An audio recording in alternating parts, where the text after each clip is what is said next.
She's what? Yeah, she took the prism from that chair at the moon base. Spinel's eyes narrowed further. I think we need to have a talk with her. But before Stephen could say anything, Peridot passed by them, still hiding the prism that she stole. When she noticed the two staring at her, she jumped back and yelped, hiding the item behind her back. We know what you have that, Spinel said lowly. Peridot grimaced. Stephen wanted to want this peacefully as possible, so he spoke gently. Peridot, we just want to talk. Peridot looked down around her. Why are we in this broken down vehicle? Well, because I can't trust you enough not to run away, Spinel said harshly, sitting back at the seat with Stephen sitting on the driver's seat. Oh, what do you know about the diamonds? Asked Stephen. Oh, Peridot seemed to be right up, holding the prism on her lap. I don't know what the others told you, but there's a reason that they're in charge. Stephen was confused. Why's that? Yeah, Spinel scowled. Tell them. They're obviously objectively better than us, Peridot explained. Every gem has their strengths and weaknesses, but not them. They're absolutely and completely flawless beings, especially my diamond, Yellow Diamond. The most perfect and most reasonable, rational, disaffected decider to ever exist in the universe. Spinel scoffed. Reasonable? Ha! With all the shattering that she's done? Clearly, that's the most reasonable. Peridot was taken back. You're saying that because she's not your diamond. Say what's your diamond. That's none of your business, Spinel snapped, scaring Stephen. And if you think you're loyal to her, why haven't you reported us yet? Peridot just blinked. Oh, I don't know. No, our truce?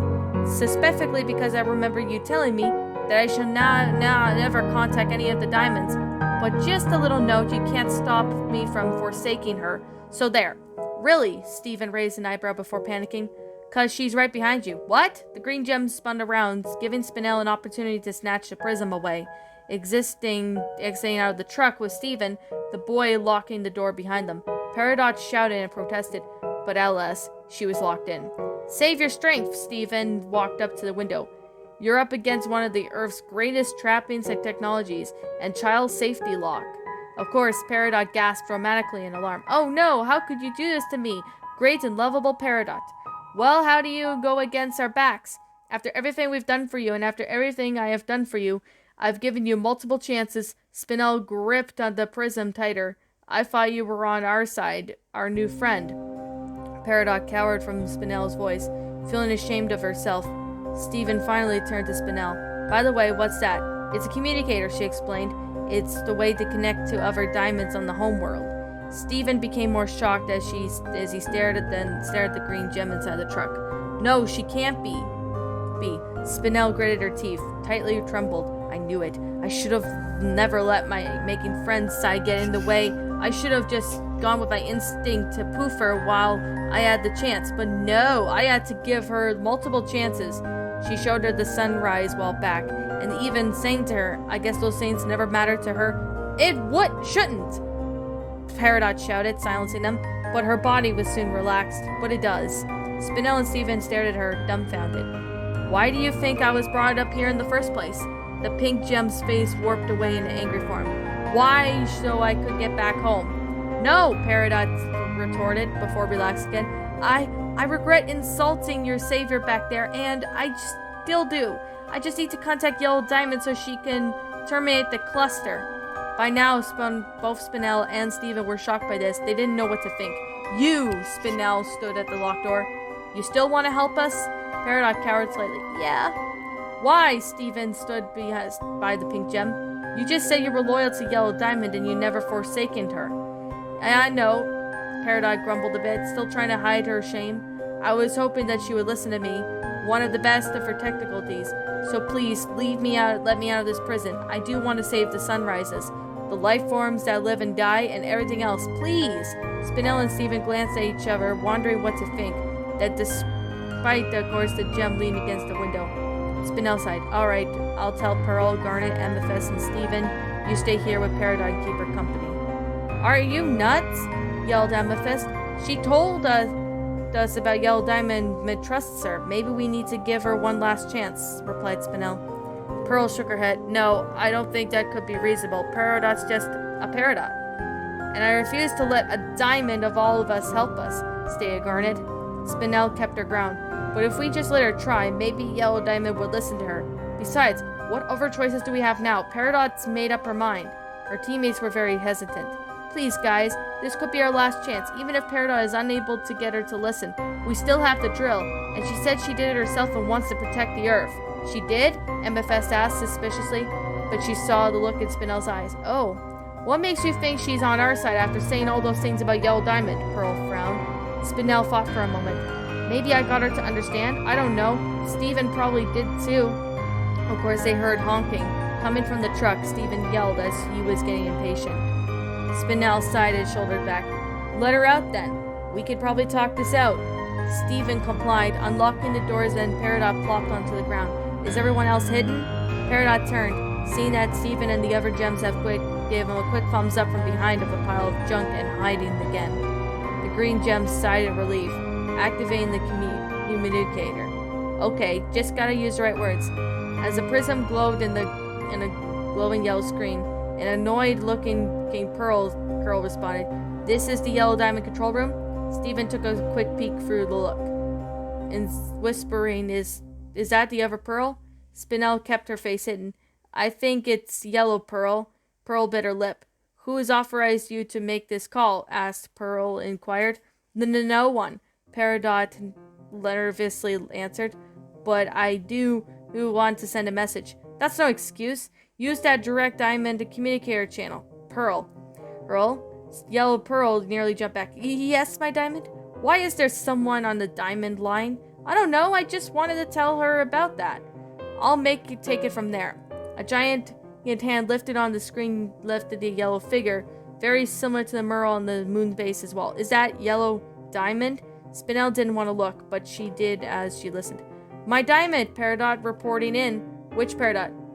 Face it to F5L cut 5XG. I'm so sorry I couldn't contact you this way, but all the other forms of communication have been destroyed, and this says that you're behind schedule on your mission to house the Earth. It's full of life, organic life, and here's Jasper here. I assigned you. And why aren't you calling the ship? Oh, the ship was destroyed. By whom? It was destroyed by no one. There was an accident while we were landing. I'll inform your manager to incompetent, and of course, the quest of the cluster. It will emerge shortly. Good. We'll finally have some use to get out of that miserable planet. And thank you for your report, Peridot. There will be a ship heading your way to take you to your next assignment. Wait, I've actually got to make this call about the cluster other than she's just informing statues of it. Really? What did they say? What else? We just need to terminate the cluster. Why? The organic ecosystem, creatures, resource, and unique to the world. We can't sacrifice that potential just for one geo weapon. I'd like to tell you some other plans I came up with to utilize the planet without disrupting the local. I've heard enough. I don't care about your potential resources. What?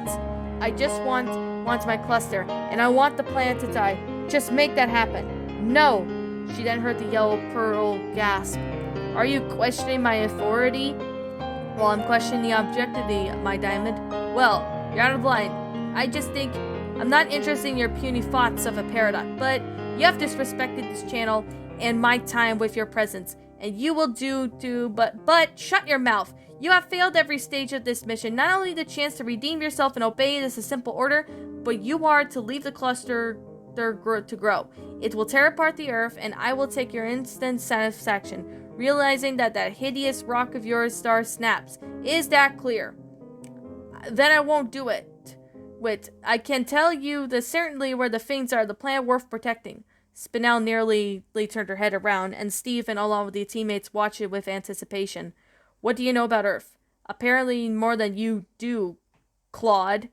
Of course, Spinel took a peek of what was happening. Right before Peridot turned off the communicator, she almost burst into laughter when she saw Yellow Diamond's face. Peridot, out! The frightening green gem shut it off and collapsed onto her knees. Steven, Spinel, Pearl, MFS, and Garnet were on all the console to the poor gem. I couldn't do it, she murmured. Oh, Peridot, we're so sorry, Spinel apologized. We know you tried. We're going to try to be wrong about. We were so sorry about being wrong with you, though. Steven wrapped his arms around her. But, oh my gosh, you calling her a Claude was awesome, MFS laughed. Pearl and Garnet nodded in agreement, and the former said, I guess it's up to us now. Well, now that Peridot has joined us, Spinel gasped in delight. Do you know what this means, Peridot? I'm official traitor to my homeworld. You're an official crystal gem, Stephen proclaimed as Spinel coiled her arms around the two. We accept and we trust you two, 100%, said Garnet, smiling. Peridot came back to reality, feeling Stephen and Spinel's arms around her. She smiled. Yeah, cool. Spinel dramatically slammed 6 books onto the short table in front of Peridot and asked, What are those? Those are called books, Spinel replied. It's like watching a TV show or Camp Pinning Hearts, but instead of being shown what's happening, you have to read the words in the pages to imagine what's going on. That doesn't sound like fun to me, the green gem muttered. Spinel tuttered to her. Oh, no. Reading could be just as fun as watching television. In fact, it's quite healthier than sitting in front of a TV screen for days. Peridot stared at the books, picking up one of the books, and of course, there's the words reading Fighter Cats into the Forest. The picture showed below a orange-colored creature with determined green eyes, staring back at her at the imaginary blow to her back. A black, orange, and white creature facing against the gray one. Below read, by Ellie Huntsman. Fighter cats? She asked out loud. Yep, Spinel nodded while picking up another book, or simply fighters for short. What is it about? I was just going to get to that. Basically, these animals called cats are live in individual clans. Each clan has their different names. Lightning Clan, Torch Clan, Glade Clan, and Shady Clan. And the cats are known as fighters. They have to fight to defend their own territory from each other. They do get along. Each clan has a commander, ambassador, and a doctor. Okay, but in the first series, it's about a cat named Ruby joining the Lightning Clan, since she's been fascinated by the idea of outside. Really? Who wants to write that? That's easy. Fantasy. It's all that fun to kind of write stuff. Peridot raised a brow and turning the book to a random page and read it out loud. Written by Stellar Clans. Ruby, this is your name. Will Fiery Paul, you lied to me. Spinel laughed a bit. Sorry, she gets renamed to suit their rules. Rules? Yep. Sometimes when a cat is outside and they want to be joined, they have to be renamed. Any other cats go by the rules go by? Well, there is one that you can't fall in love with someone from a different clan, otherwise you get kicked out. But the thing is, causes more love drama. Love drama like Percy and Paulette? The pink gem flattered in annoyance, but nodded. Yes, like Percy and Paulette. Oh my stars, Peridot excitedly flipped through the pages. I've got to know more. How about we read it together? Spinel suggested. Peridot looked up at her. Really? Of course, Spinel happily sat beside the green gem. Now it's always good to start on the first page. Chapter 1, Maroon Tail leads the patrol at night. Later that night. Join me, dear son, Tiger Gerstar crooned, his tail curling around the other fur Tom. Prickle Strickle didn't even know what to think, but the cold bird gave him the urge of confidence. Read Spinel, holding the flashlight. Peridot scoffed. What a moron. He can't take the tiger stars in the back of the black woods. Yeah, you should have listened to the flying squirrel and the leafy Sue, Spinel joked as Stephen walked in. He awkwardly spoke, seeing the gem sitting against the wall, now reading the book in the second series. How long have you been reading those? Spinel chuckled nervously. Several hours. Stephen! Peridot stood up swiftly. You would not believe what happened in the first series. Let me guess, Stephen said deadpanned. Quick Paw and Light Paw were attacked by the dog. Peridot began to cry dramatically. Yes! And Navy Star gave Paw Light the worst name you could ever think of. He gives Scarred Face. How could she? How could she indeed, Stephen sighed. Spinel, why are you taking so obsessed with the other series? Spinel shrugged, and of course her pigtails lowering. Well, just thought it would be healthier, and I just couldn't help myself. Why did the pretty stream fake a cat or just die? Log date 7/13/2. Peridot spoke in the tape recorder. Progress is on the cluster and the drill is going optimal. Surprisingly, though, I have a few complaints with the work ethic of, hey, MFS shifted into a lion, laughed as Peridot was nearly scared by her wits. Pearl lifted her welding helmet. MFS, really, this is not the time to be fooling around. Oh, come on, P, said MFS. I'm just trying to be a lion in the mood. The pale gem groaned, pulling the helmet over her face again, repeating the pun that doesn't make it funny. Spinel walked out of the barn. Peridot looked at the door. Does she always use shape-shifting like that? You mean to be really cool? MFS answered for her. Shape-shifting into Peridot? Pretty much. Spinel shrugged. I like to shape-shift as well, but not as often as her. But as such as a Peridot tried to find an explanation to rationalize the usage of the shape-shifting, MFS copied her. Significant use of imaging compared to the output. The green gem was surprised. What's that? I've been practicing my pure pressing, pretty impressive in my opinion, but it's hard to beat the original. Blushing a bit, Peridot couldn't fight back by a chuckle. So you could shapeshift into anything, both of you? Yep, MFS and Spinel both nodded, former adding, got any requests? Aha! You can't beat away from the greatest Cloud Clan lover for forever. Of course, Spinel laughed, shifted as the cat, continuing to chase MFS around as a chicken. Oh yes I can, MFS yelled back. Peridot pointed at the laughing as she was laughing. That is so what cats are like. I get the joke now. Pearl agreed. Yeah, that's at least it wasn't a lion anymore. Peridot stood around for a bit and then let out a laugh. She appreciated the Pearl's attempts, finding MFS company very entertaining, and even with Spinel, as long as she was on her good side, gave her a good sense of relaxation and comfort. However, she then gave Garnet a thumbs up, and Peridot looked away included. That night, Spinel this fought and brought in more supplies from the barn, nearly jumping back with shock with Peridot when they saw Opal full form, lifting the drill above the head and placing it on the boards. That looks great, Garnet nodded. Let's take a break. She then walked over to the bale of hay. Got it, Spinel gently dropped off the stuff and ran off, not before she snuck behind a tree and overheaded Garnet and Peridot's conversation. All right, I'm at my limit.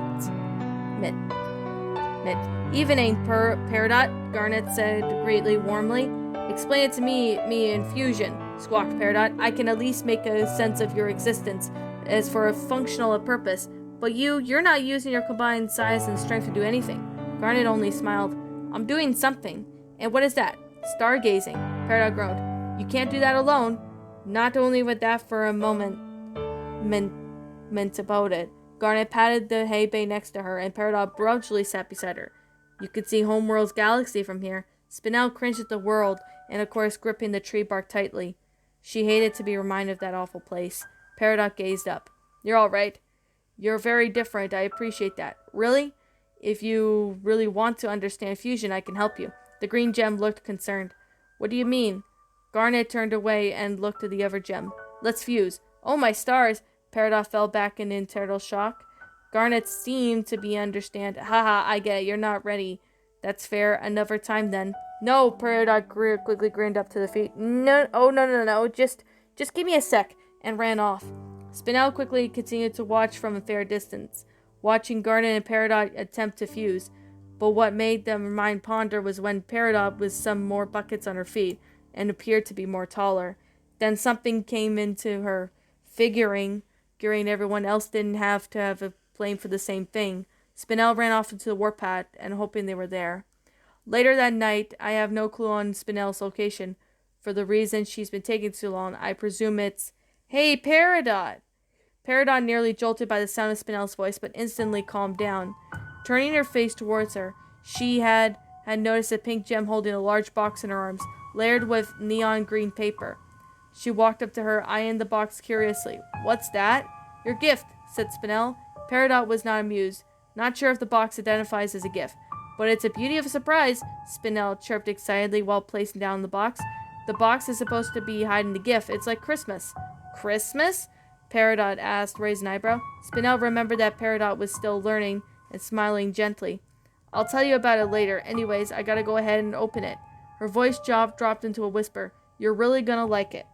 Peridot glazed at her suspiciously, but of course tore through the neon green paper wrapping thing and ripped the tape off and opened the flaps, and she gasped, My limben sacers. Spinel grinned. Yep, it's a gift that you done for all of us. I just wanted to give them to you earlier. I would be lying if I say I trusted you before you called Yellow Diamond a clod. She giggled again at the memory. Peridot finished putting on her limben bracers and excitedly moved her floating fingers with ease. Her eyes shifted to Pink Gem, and they lit up with joy. "Oh, thank you, thank you, thank you, thank you, thank you, thank you!" she exclaimed, hugging Spinel tightly. Spinel at first was shocked by the reaction and happily returned the gesture. It was clear that the stars outside, she had made a new friend.